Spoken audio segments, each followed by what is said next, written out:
집값이 아직 오르고 있고 가계부채가 많이 늘고 있고 이런 상황에서 금리를 낮춘다고? 어쩌자는 거야? 근데 중앙은행은 얼마나 답답할까요? 본인들이 할 수 있는 건 정책금리를 높이거나 낮추거나 정책수단 하나밖에 없는데, 그러니까 챙겨야 되는 건 너무 많은데 할 수 있는 건 한 가지 수단밖에 없는 거예요. 11월 한국은행의 경제 전망 때 한국은행 전망 보고서의 맨 앞단에 있었던 가정과 전제가 저는 다소 좀 마음에 걸렸었는데, 트럼프가 우리나라를 비롯해서 많은 나라들의 이런 보편 관세의 적용 시기가 26년 1분기일 것이다 라고 가정을 하고 전제를 하셨더라고요. 당장 여기서 볼 수 있는 것처럼 지금 상황에서 보면 이미 관세 전형을 벌이고 있는 것 같은데 라는 생각을 하게 되는 거죠. 그래서 그 전망 보고서의 뒤쪽에 있었던 일종의 시나리오 분석, 이런 수치들이 있었거든요. 가령 트럼프가 관세 전쟁을 심하게 벌이게 되면 우리가 봤던 것보다 한국 경제 성장률이 0.2%포인트 더 떨어질 수 있다. 러우 전쟁이나 중동 전쟁이 빨리 진정되지 않으면 우리가 봤던 것보다 성장률이 또 0.1%포인트 더 떨어질 수 있다.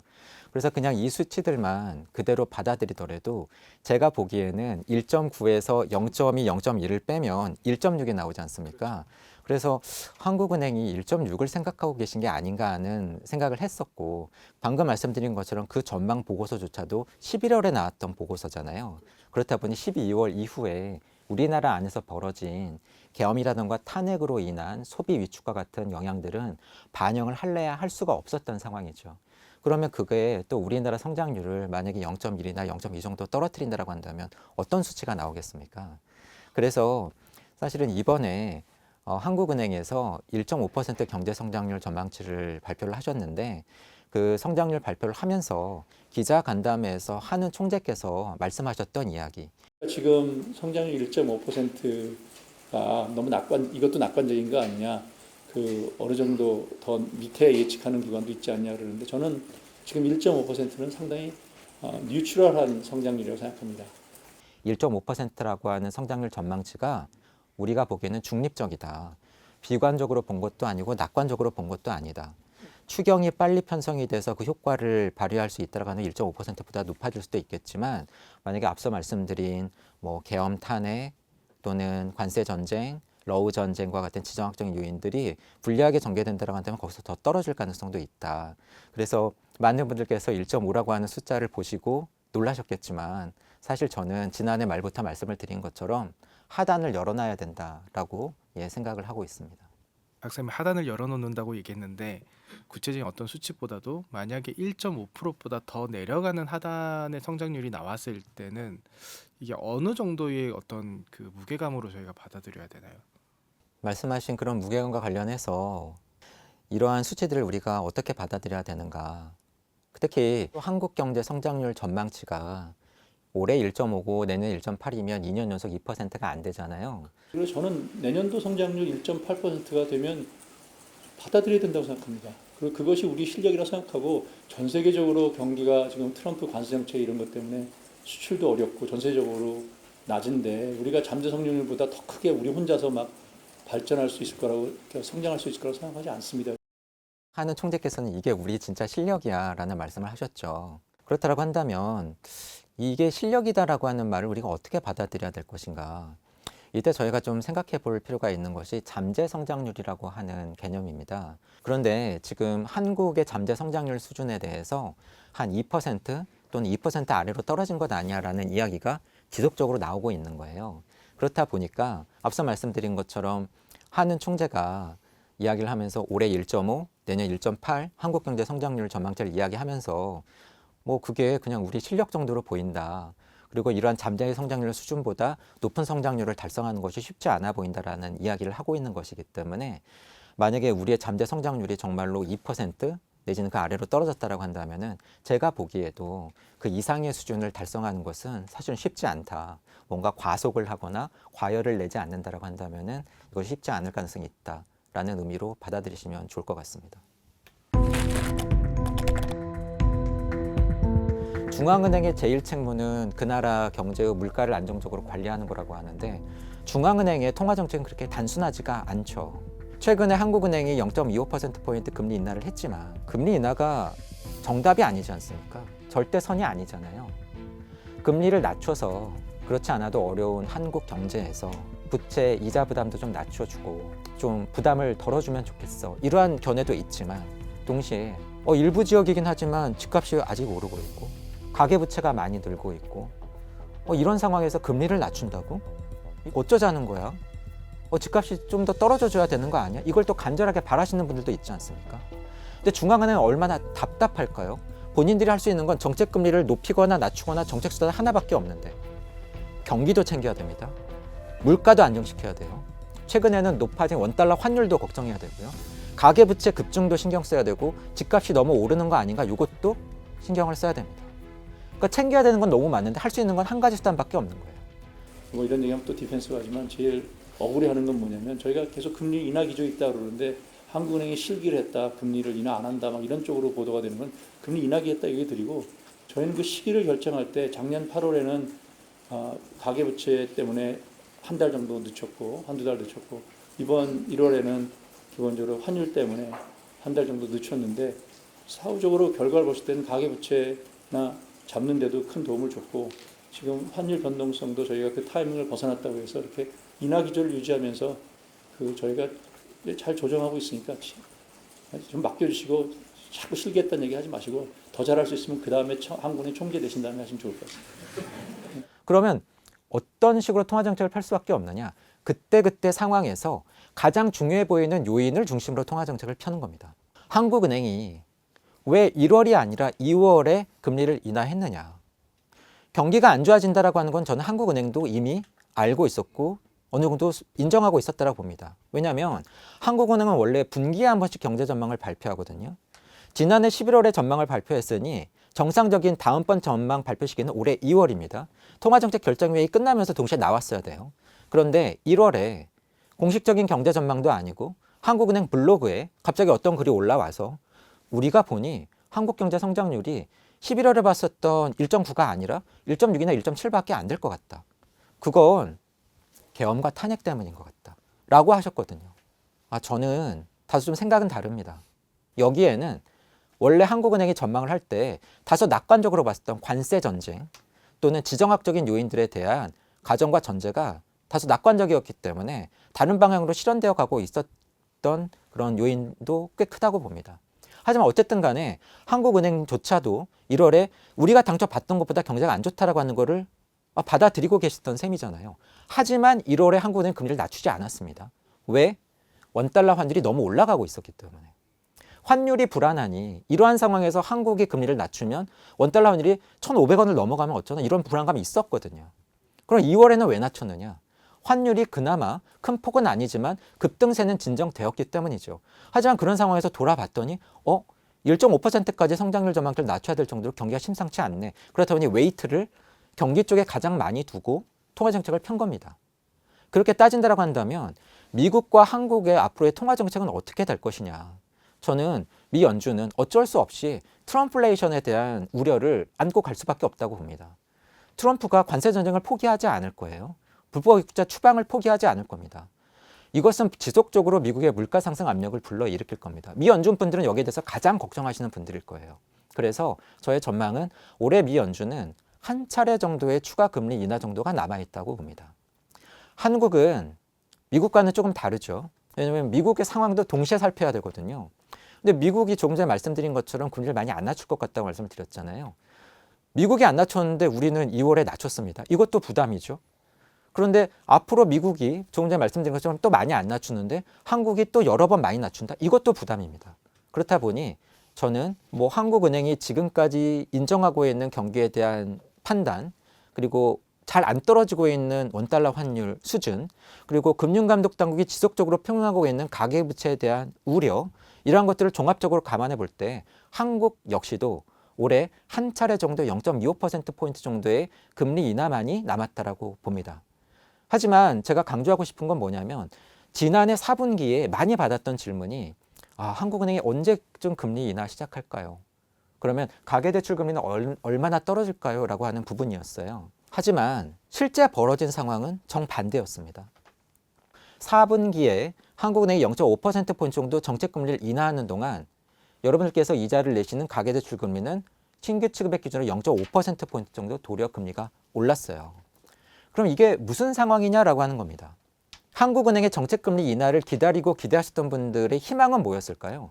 한국은행이 정책금리를 인하하면 가계대출 금리가 떨어지면서 사람들이 부담이 줄어서 소비를 늘리고 우리 경기가 살아나는 데 도움을 주는 걸 기대하시는 걸 거 아니에요. 이거를 경제학적으로는 전통적인 통화정책의 금리 전달 경로라고 부릅니다. 그런데 한마디로 지난해 4분기에는 이 경로가 제대로 작동하지 않았던 거예요. 그러면은 중요한 건 이미 올해도 2월에 금리 인하를 했고 앞으로 또 금리 인하가 있을 수도 있죠. 금리 인하를 하느냐 안 하느냐도 중요하지만 시중금리, 대출금리가 어떻게 움직이느냐가 중요하다. 그리고 여기에는 금융감독 또는 시중은행들이 실제로 돈을 빌려줄 때 기준금리에 덧붙이는 가산금리 이러한 것들이 어떻게 변하는가가 사실은 더욱더 중요할 수도 있다라고 봅니다. 우리나라는 사실 지금 굉장히 좀 불리한 겁니다. 특히 다른 나라들보다 가장 빨리 불리해지고 있죠. 왜냐하면 인구가 늙은 정도를 나타내는 고령화 수준으로 보면 아직 일본 정도나 유럽 정도보다는 낮지만 대신에 얼마나 빨리 늙고 있나라고 하는 고령화 속도로 따진다라고 하면 우리가 세계 최고거든요. 이미 있는 인구가 늙는 것도 그렇지만 사실은 새로운 인구도 중요한데 아이가 잘 안 태어나고 있잖아요. 다행스럽게도 최근에는 낮았던 출산율이 다소 반등하는 조짐을 보이고 있지만 여전히 0.7명대입니다. 이게 어느 정도냐면 OECD 국가라고 불리는 우리가 이름을 들어봤을 법한 국가들 중에서 이러한 합계 출산율이라고 부르죠. 여성 한 명이 평생 동안 가임 기간 동안 낳을 것으로 예상되는 아이의 숫자가 사실은 출산율이거든요. 합계 출산율. 이게 1명 아래인 나라가 우리나라밖에 없어요. 사실은 이 출산율이 낮다라고 하는 대표적인 국가들이 이탈리아 이런 남유럽 국가들도 있었고 일본도 저출산 국가지만 이런 나라들도 1.1명대입니다. 그러니까 우리나라는 사실은 좀 유례를 찾아보기 어려울 정도의 낮은 출산율을 기록을 하고 있고요. 이러면서 우리는 잠재 성장을 측면에서 보면 일단 인구적인 측면에서 이렇게 한 단계 지금 내려 깔고 가고 있다. 그리고 점점 더 어려워질 가능성이 있다라고 하는 부분이고요. 두 번째로는 그럼 사람으로 안 돼? 그럼 또 다른 중요한 생산 요소는 돈이잖아요. 투자. 그런데 가만히 보면 이게 돈을 많이 써서 생산력을 높이는 거는 어느 정도 할 만큼 한 셈입니다. 많은 분들이 모르시는데 우리나라가 로봇 활용도에 있어서는 사실은 세계 최고 레벨이에요. 그러니까 뭐 자동차 업종 이런 곳들을 중심으로 해서 공장이나 근로자 한 명당 어느 만큼의 로봇을 쓰고 있나 이런 로봇 장비율 레벨로 따져보면 우리나라가 지금 세계 최고 수준이거든요. 그러니까 이런 식으로 할 수 있는 부분은 이미 우리가 어느 정도 하고 있다. 특히 더 중요한 건 뭐냐면 이렇게 사람이 꼭 있어야 되는 부분도 있단 말이죠. 근데 이렇게 돈을 계속 쏟아부어서 성장률을 높이는 데는 지금 한계를 맞고 있다라고 하는 것이 대체적인 분석의 결과입니다. 그렇다고 하면 사실은 남는 거는 하나밖에 없어요. 우리가 흔히 생산성이라고 부르는 부분입니다. 이런 거예요. 그래, 사람 수는 뭐 더 못 늘려. 근데 이럴 수 있잖아요. 똑같은 사람이 일을 하는데 더 많은 걸 만들어내는 거죠. 그게 뭐 일하는 방식일 수도 있고 또는 그 사람한테 뭐 로봇을 붙여줄 수도 있는 거고 생산성을 높이는 거죠. 그래서 똑같은 사람이 일하는데 더 많은 양을 만들어내거나 또는 똑같은 양을 만들어내는데 그래도 더 적은 사람으로 만들어낼 수 있다라고 한다면 이 경우에는 노동 생산성이 높아졌다라고 이야기를 합니다. 그리고 또 다른 개념은 뭐가 있냐면 그래 뭐 사람도 쓰고 돈도 쓰는데 이런 생산 요소를 양적으로 투입하는 것을 계속 늘려나가는 것 말고 그 이상으로 무언가 더 만들어낼 수 있는 거 아니야? 가령 뭐 경영의 효율성을 높인다라던가 그 나라 경제에서 인프라의 레벨을 높인다라던가 또는 기술을 획기적으로 개선시킨다라던가 이러한 것들도 해당이 되겠죠. 그래서 그래 사람을 더 쓴 효과 발라내고 돈을 더 쓴 효과 발라내고 나서 그래도 이러한 효과들을 생산 요소의 양적인 증대 효과를 다 발라내고 나서도 뭔가 우리가 더 만들어내고 있다라고 한다면 이게 뭘까? 이게 경제학에서 이야기하는 총 요소 생산성입니다. 이것은 한마디로 그 국가 경제가 가지고 있는 기술 수준, 효율성 이러한 것들을 다 뭉뚱그린 거예요. 근데 이러한 수준의 생산성을 높여나가는 것도 사실은 뭐 인구가 줄거나 또는 돈만으로 해결이 안 되는 상황에서 잠재 성장률을 끌어올릴 수 있는 방법입니다. 하지만 많은 경제 기관들에서 분석하고 있는 바에 의하면 한국은 인구도 그렇고 돈도 그렇고 이러한 양적인 측면에서의 메리트도 사라지고 있지만 이러한 사람과 돈의 양적인 생산 요소의 투입을 그동안의 생산성 향상으로 극복을 해왔는데 이것조차도 이제 거의 한계에 다다르고 있다. 그렇다 보니까 지속적으로 한국 경제의 잠재 성장률 수준에 대해서 낮춰보면서 지금 전망이 수정되어 가고 있는 겁니다.